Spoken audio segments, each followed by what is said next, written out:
Out front next, breaking news. Marco Rubio says he's a no on the tax bill, and others tonight asking serious questions. Could Trump's big tax cut go down in defeat? Plus, Omarosa out at the White House. Secret Service taking her credentials.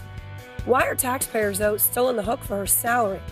And a top Republican says there's a 70% chance that the U.S. will attack North Korea if Kim Jong-un contests another nuclear bomb.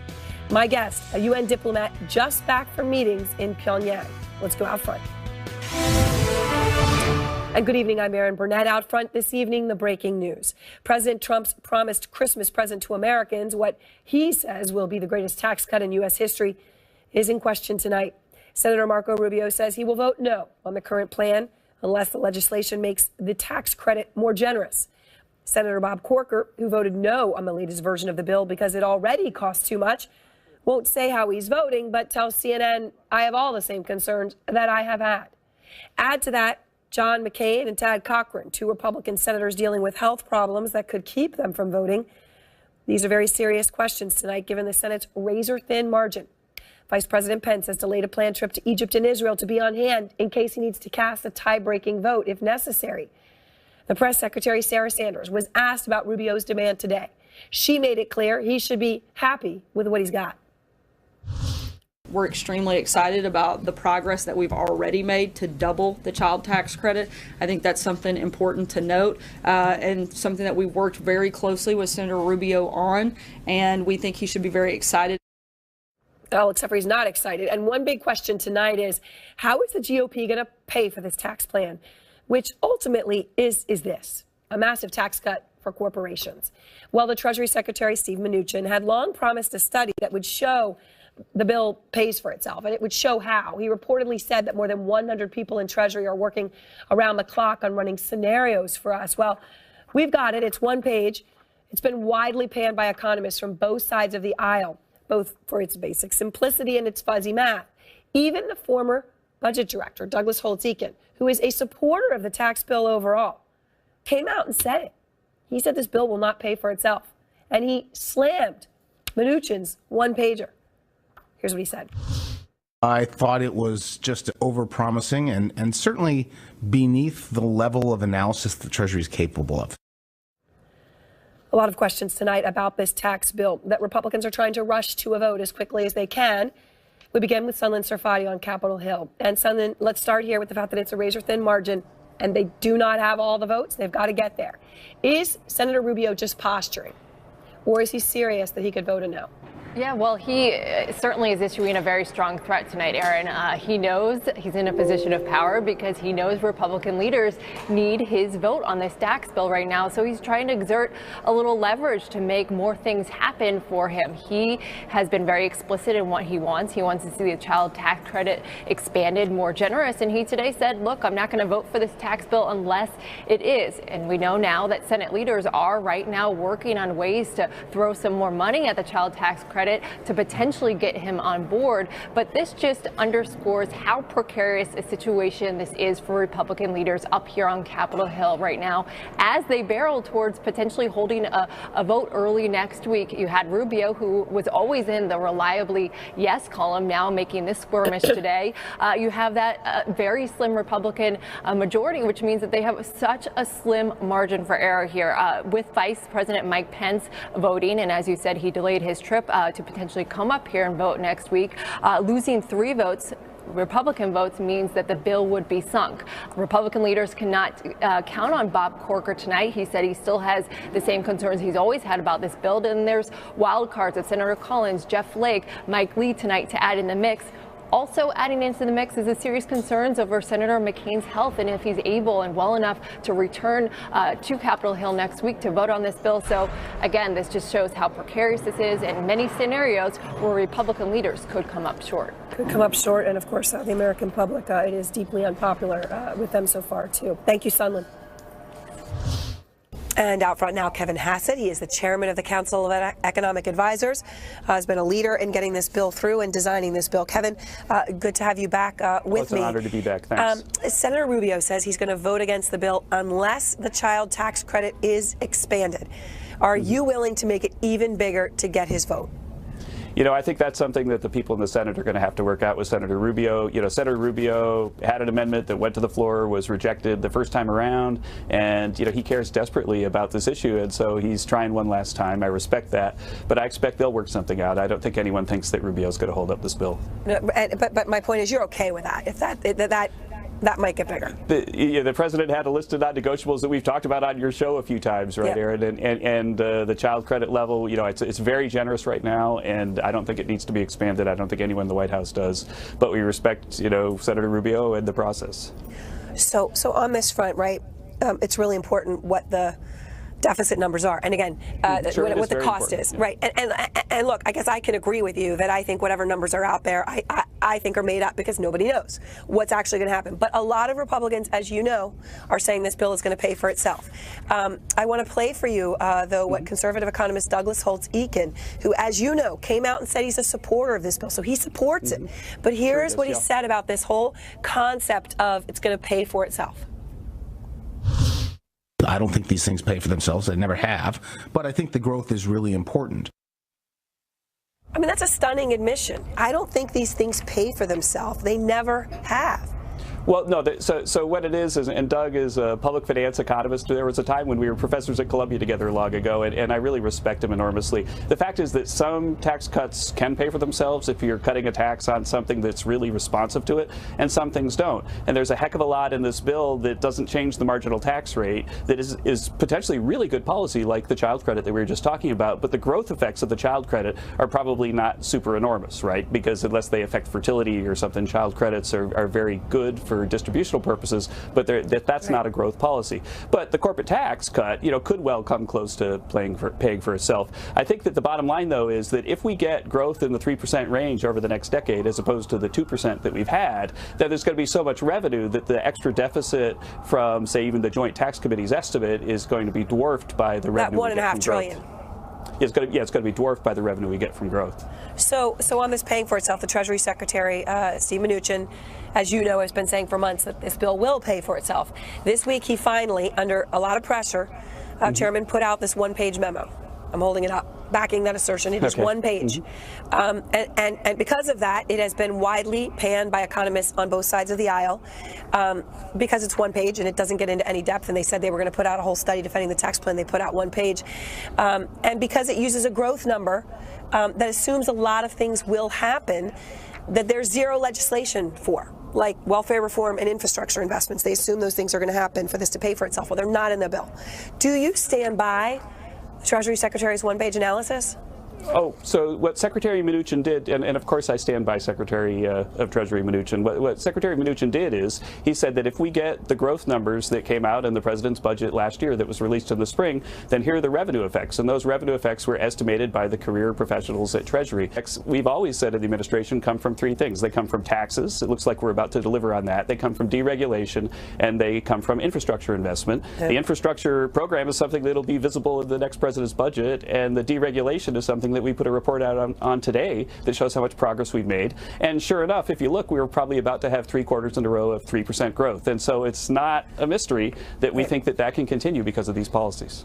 Right, but I'm just making a simple point that these policies don't exist right now. The president may want them, but they're not in legislation, and they're not out there. The tax right, policy but the infrastructure development and the welfare reform is not visible. Out there. Oh, come on, the deregulation is visible, the tax reform exists, and we're going to pursue through infrastructure and welfare reform the same process that we did that was so successful with tax reform. And so very soon, Aaron, on this show, we'll be talking about those things. So the corporate tax rate is at the center of this bill. And it's all about, companies are you believe going to bring their money home for a lower U.S. tax rate. When they do that, though, how are you going to force them to spend it on rising wages instead of executive compensation and dividends? I mean, there's got to be something to force them to do that, or history shows a lot of them are not going to do it. I mean, how are you going to make them do it? Right. Well, we can't make them do that. It's a free economy and we're a democracy. But what we can do is give them the incentives to do the right thing. And what we've done right now is given them an incentive to locate factories here in the U.S. And so let's just say that you and I, Aaron, we're going to start a factory in something. I don't know what we'd sell, maybe cold medication, right? And we're going to sell cold medication, and we got to build a factory to make the cold medication. Then what we would do is we'd look around the country. We'd try to find a spot where there are a lot of available workers, maybe a place with a high unemployment rate, and we'd locate our factory there. When when we do that, there are going to be a lot of people that didn't have a job that get a job. And when that happens, that drives up wages. It's still going to be a lot cheaper to do stuff like that in places like China or other countries. I mean, it just is. The wages are going to be cheaper. The wages in this country are higher, and that's part of what makes this country great. But you're not solving the wage issue. You're actually saying they're going to pay them even more than they're paying them right now. Well, right now there are a lot of factors, right, that encourage people to locate stuff here or there. Like if you want to sell it in the U.S., then not having to ship it across the ocean is a really big deal. It costs about, what, $1,500 to ship a car across the ocean.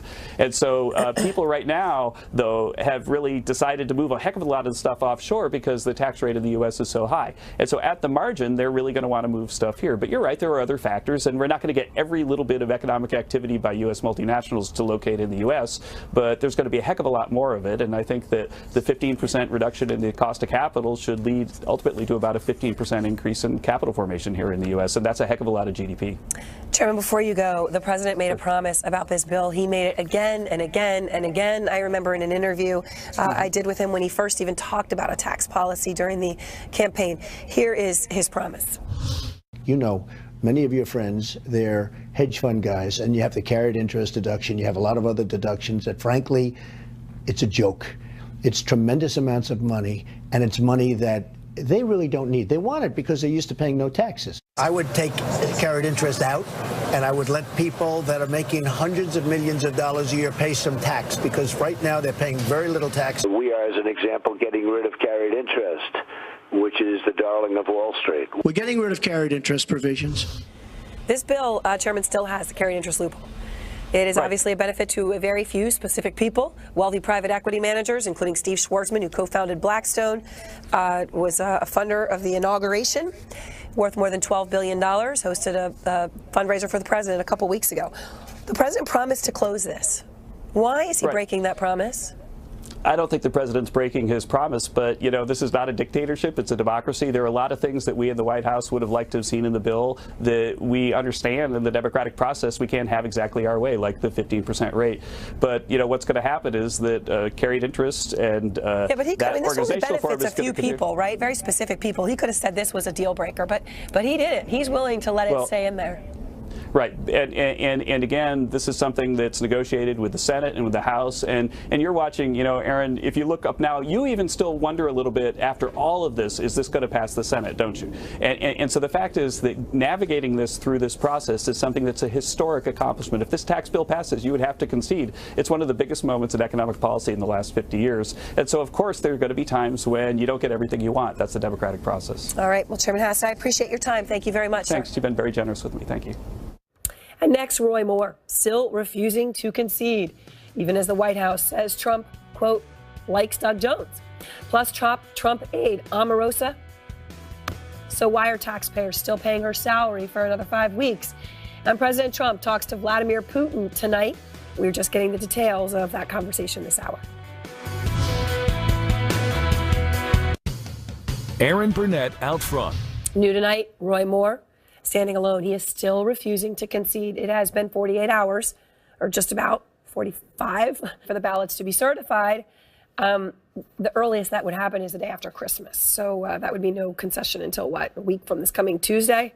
Okay. Meanwhile, the president, who so loudly, vehemently backed the accused child molester Roy Moore, is now changing his tune, now saying, the White House says, the president likes Doug Jones. He had originally, of course, said Doug Jones would be a disaster for the country. Here he is. I think the president's position is pretty clear in his outreach to Doug Jones directly. He called and they spoke yesterday. They had a great conversation, a very positive conversation. He likes Doug Jones and looks forward to meeting him in person and hopes that he will come and follow through on his commitment to work with the president. Out front now, editor-at-large for the Weekly Standard, Bill Kristol, who's also the former chief of staff to Vice President Dan Quayle, and former state GOP chairman for the Missouri Republican Party, Ed Martin, who is also the author of The Conservative Case for Trump. So, Ed, look, the president couldn't have been more clear. Roy Moore, I mean, this is like I was trying to imitate his tone the other day on the Alabama border. Just do it. Do it. Right. Vote for Roy Moore. Now he says he likes Doug Jones. Really? Well, I mean, he first went with Luther Strange and then Roy Moore, and as you know, sometimes you dance with. Yeah, I mean, President Trump likes to do this. I mean, he's going to try to lay on the charm offensive. I think what he may be betting on is maybe Senator-elect Jones has some issues because Alabama's so conservative that he could meet in the middle on. But it is interesting to watch. We'll see what happens. Well, I'm looking forward to when Roy Moore does concede. He'll ride the horse, won't he? Into the state capitol or wherever it's where the ballots are being certified. That'll be good. I like that horse, Sassy the horse. I feel bad for Sassy the horse. I mean, Roy Moore does not seem to be very good at riding. There was a little bit of a rocky ride. The horse was the highlight for me the highlight of election day was Doug Jones winning, but the second highlight was the horse. Got to say. And I mean, look, there's a lot of blame about this being passed around right now among Republicans, right? I mean, I know people like Bill were very honest. They did not want. You were very passionate about it. You were hoping that he would lose, and he did. Luther Strange, the senator who Moore beat in that runoff, says, though, a lot of the blame rests on Steve Bannon. Here he is. I've never seen him accomplish anything. He has accomplished one thing that I don't think anybody in America thought was possible, and that's getting a Democrat elected in the state of Alabama. Well said, Senator Strange. What do you say, Ed?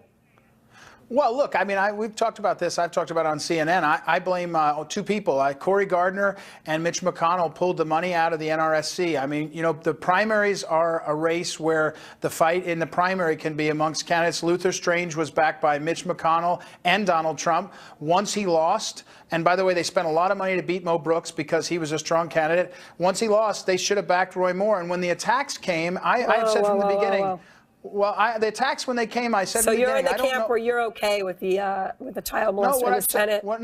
Well, no. I mean, I think you want to say alleged child molester, Aaron. I mean, I think what I said was 5 weeks before an election, Bill Kristol knows from campaigns and everybody else does that they throw everything they have at a guy. And what I said was get through the election and back the Republican and then go and do the ethics committee and find out. I don't have any reason to know if the women were telling the truth. Oh, come on, come on. All these women made this up. It's absurd. There were 30 people who corroborated their stories. It's absurd. I don't think there's any question about it. It was excellent reporting, and it's true. Anyway, well, the voters spoke, and the voters said what they were going to say. That's right. The voters, that's right. The voters spoke, but the guy who stopped competing was Mitch McConnell. But you're saying he would have won if they didn't pull the funding. By the way, RNC put the funding back in. No, RNC put $170,000 in. Bill Kristol knows an election, it takes millions of dollars. Just the outside money from Obama's groups was about $3 million or some millions of dollars to get out the vote. And Roy Moore I have a higher regard. I have a higher regard for the Republicans in Alabama who did vote for Jones or who stayed home or who cast that 1.5% of the absentee ballots. They knew what they were doing. They wouldn't have been persuaded by more money trying to make them vote for Roy Moore. To their credit, enough of them didn't want to vote for Roy Moore that he lost. Yeah. I mean, look, here's a big question, too. When you talk about what the future of the Republican Party, which I think is clearly what we're all talking about here, you're coming in the midterms. Close friends of Paul Ryan, the House Speaker, when you talk about leadership, McConnell and Ryan, friends of Ryan are telling CNN he is soul-searching, talking to him about his future. It's possible he could leave Congress after the midterms, if not sooner. Look, that is a huge thing to say. Some of them even saying Ryan could be suffering from Trump exhaustion, that he's just sick of the president. What do you say to that, Ed? Well, Paul Ryan, the vision Paul Ryan has on some key issues, including amnesty for illegals and, kind of way he views a bunch of issues, trade issues, are not the ones that are rising in the Republican Party. So I think he may be tired. Look, I told Aaron, I've said before, until the $17 million that was paid out to abusers and harassment charges has been disclosed by Paul Ryan, we're going to have every congressman under a cloud. Yep. And I think Paul Ryan may be getting tired of it. It's a tough thing to do. I don't envy him. Well, what are you hearing about Paul Ryan's future? I think he's unhappy at the prospect of the next year, though I was told late this afternoon that, there's nothing to it. He's not quitting, at least not until the end of the year. But he's I'm still, think of this. I think President Trump wants to fire Bob Mueller. I think the House Republicans signaled that they're going to defend him, and they're laying the groundwork for it in their behavior in that hearing with Rosenstein. Against Mueller. The House Republicans had a very coordinated effort to legitimize the firing of Mueller. I don't think that's what Paul Ryan is. I don't think Paul Ryan wants to be the leader of a conference that is defending the President of the United States, firing the former FBI director, Bob Mueller. So I think that issue might be one where he would say, look, if the conference wants to go defend Donald Trump, I guess I can't stop them, but I'm not going to lead a Republican Party that's going to defend Donald Trump trying to cover up So Mexican-American judge, the women harassers, banning Muslims, all of those were straws, but the one that would break the camel's back would be firing more. It might be, because I think that would be an actionable thing. I mean, that is, there are things that Congress could do to stop or make it much harder to fire Mueller or to react to it. And what's Paul Ryan, who will not, I think, defend Trump's doing that, then we'll have a conference that wants to defend Trump doing that. So that might be the one scenario where I think Ryan could say enough is enough. Well, Ryan will have to have a line that cannot be crossed somewhere. Thank you both. And next, Senator Lindsey Graham says if North Korea conducts another nuclear test, there's a 70% chance of a U.S. attack. And what was Omarosa hinting about when she said this about her time at the White House? I have seen things that have... New tonight, Omarosa's mysterious exit. The three-time Apprentice star turned White House aide is now pushing back against reports she was fired. John Kelly and I had a very straightforward discussion about concerns that I had, issues that I raised, and as a result, I resigned, and it will be taking place January the 20th when I leave this very interesting administration. Now, the Secret Service says they have deactivated Omarosa's pass that gives her access to the White House, but she's still being paid for another 5 weeks. If she's resigned, but you said she will stay on, Omarosa will stay on through January 20th, why are the taxpayers continuing to pay her salary for another month if she's no longer here at the White House? As I just said, I'm not going to weigh in any further, as we often do, and as the practice, we're not going to get deeper into personnel matters. Why is she still on the payroll for another month? Is that normal? Look, there's a lot of different protocols that take place in the government. That's part of the process. If you want to reach out to HR, they might be able to walk you through that in a more detailed way.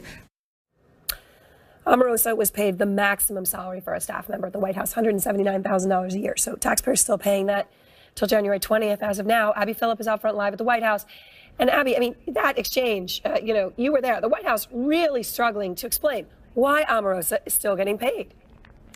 That's right. It's not clear why she would be on the payroll until January 20th. I asked the White House this afternoon if Omarosa would continue to be coming in until that time, and they won't say. They haven't been able to say. She was here at the White House today, and the White House is pointing us to legal issues that could explain this difference between her apparent end date, which was earlier this week, and when she's off the payroll. It could be severance, it could be sick leave or something else, but they won't say definitively. They're pointing us to this HR department, which, none of us are really that familiar with here at the White House, given that all of them are political appointees. Right. All right. So that's strange. Now, what about this, Abby? Omarosa was one of the most visible African Americans in the White House. Now she's gone. So who's left? Are there any other senior African American aides in this White House? As far as we know, in the West Wing, Omarosa was the one and only senior African American in the West Wing. Now, there's Ben Carson, who's the Secretary of Housing and Urban Development in the cabinet. But of the more than 36 senior staff members and cabinet officials in this Trump administration, there are very few, and now there is only one left, Ben Carson. So the White House asked about this earlier today, was not able to explain who else is in the senior ranks of this administration.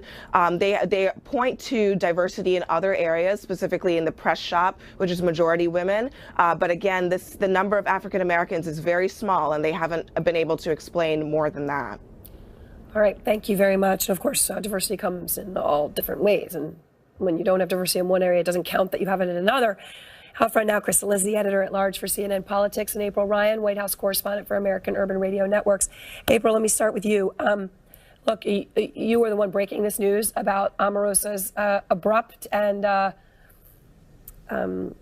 let's say, explosive departure in your reporting. You were in the briefing room today. Fair to say. Why is there so much confusion, and what happened here?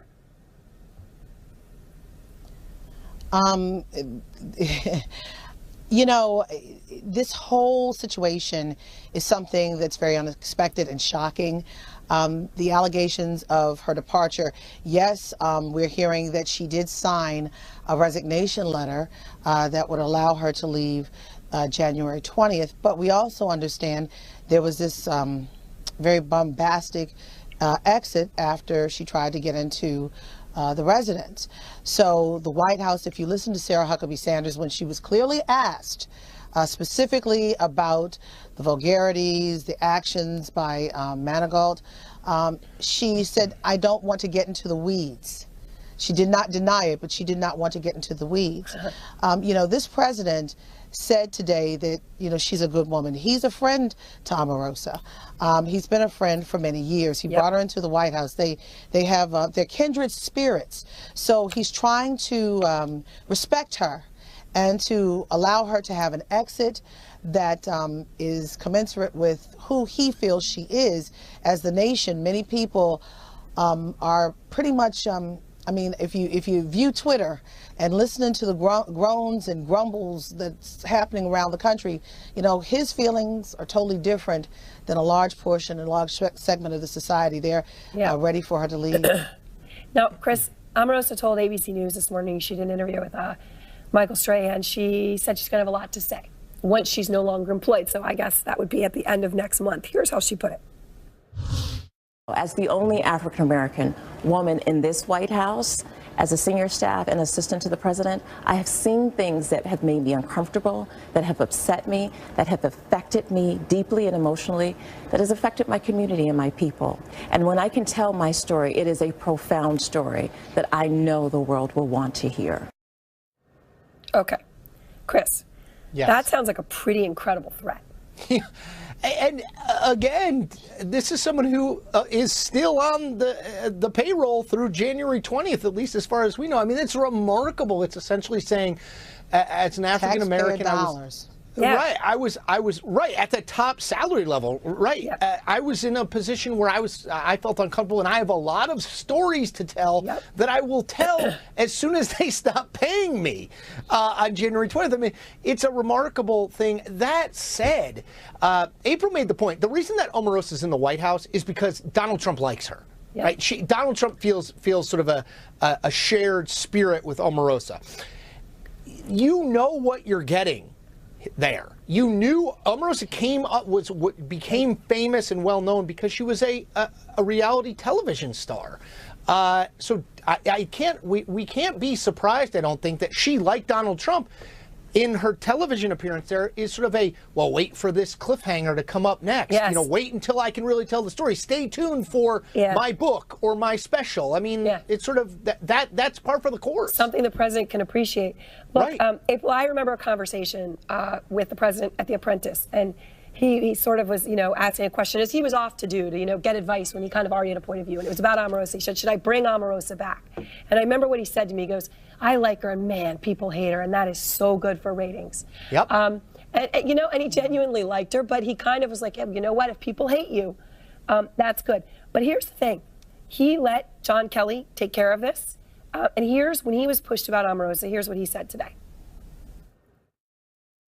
Did Omarosa share her concerns with you? I like Omarosa. Omarosa is a good person. So what do you think, April? Is that going to be enough for her not to come out and deliver on what appears to be a threat to talk about racist things that happen in the White House? I'm going to say this. I don't believe the story is, the chapter is closed or the book is closed yet. The story is still being written. This is not over. This did not sit well. Those words about her uncomfortability and things that she saw and hurt her deeply and concerned her. That didn't sit well with many people in the White House. So, I mean, this is still very fresh. It's still unfolding. So I don't think that it's going to be just that easy. She may be starting to put pen to paper and looking for a new job, to land in. But I don't think the White House is finished yet. And, I want to watch the back and forth because she gives as good as she gets, and so does this White House, and General Kelly doesn't play. So this story has not been finished yet. I mean, seriously, she really laid out something very heavy today. And the White House, I don't believe is going to, especially this White House, I don't think they're going to take it that easy. Well, in Omarosa, Chris, this president may have met his match. Yeah, I mean, look, what's fascinating is I think even in those comments, it shows, to your point, Aaron, he has sort of a personal admiration and affection for her, even in, I think, the threatening. I'm sure it didn't sit well with a lot of folks in the White House, but this is, when Donald Trump looks in the mirror, the personality traits that drew him to Omarosa are because he sees those things in himself. Provocative, not politically correct, willing, not only okay with being hated, but sort of thriving in some way, gaining energy from that. So I don't know if he's met his match, but I think he certainly recognizes an equal in terms of his personality in her. And he admires that, even if she is not doing things that will help his White House. Yep. Yeah, and I do remember that conversation. Like, should I bring her back? And then he answered his own question. Yeah, yep. I'm gonna bring her back. And of course, he brought her all the way to the White House until today. Thank you both so very much. And next, the suspect who's accused of driving through the crowd in Charlotte. Just in, President Trump speaking tonight with Russian President Vladimir Putin. The White House saying the two men talked about the North Korean nuclear crisis. It follows a chilling warning by Senator Lindsey Graham, who says he believes there's a 70% chance President Trump attacks North Korea if Kim tests another nuclear bomb. Graham telling the Atlantic magazine, quote, "We're not to the tipping point yet, but if they test another nuclear weapon, then all bets are off." Out front now, the UN Undersecretary General for Political Affairs, Jeffrey Feltman, who just returned from North Korea, where he met with senior leaders. Ambassador, thank you so much for your time. Did you walk away with a similar feeling to that of Senator Graham? You know, I can't characterize what the results of my meetings will be because I think only time will tell. This is a typical diplomatic discussion where we had the time, the opportunity to make lots of points, to present ideas, alternative approaches, to demand the compliance with Security Council resolutions and express the concern of the international community. They had their points to make. And I believe that both sides need to reflect on what we heard, and then to see. Was it a real conversation? I mean, was it a real? That's actually what surprised me a bit, because it was a very interactive, serious exchange.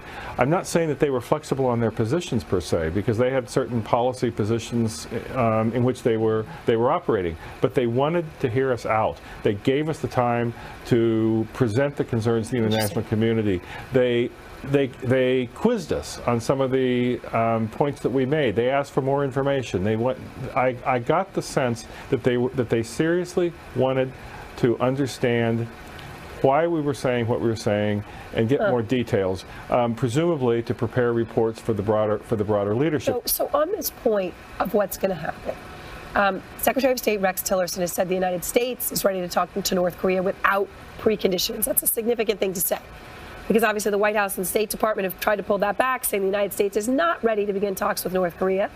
As you know, the President of the United States' position is that Kim must give up his nuclear weapons. Is there any situation under which Kim would give up nuclear weapons from the conversations you just had in Pyongyang? I mean, keep in mind, it's not just President Trump that says that he has to give up the nuclear weapons. It is the will of the international community. It's reflected in unanimous Security Council resolutions. When we were talking in Pyongyang, I think that there was an acceptance of that goal as a long-term aspirational goal, peaceful denuclearization of the Korean Peninsula. But the question is, what would it take to get there? And I think that the timelines that Pyongyang was considering are far longer than what the Security Council has in mind. The Security Council sees the need to move quickly, and I think that the DPRK officials, as presented to me at least, were looking for a longer period of deterrence, leading to trying to rebuild trust, eventually moving there. I don't think we have that much time.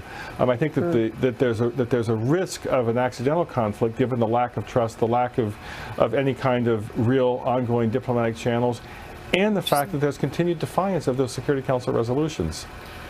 President Trump and Kim Jong-un, as you know, Ambassador, have been personal in their attacks. Kim has called Trump a dough-turd. And of course, here's President Trump.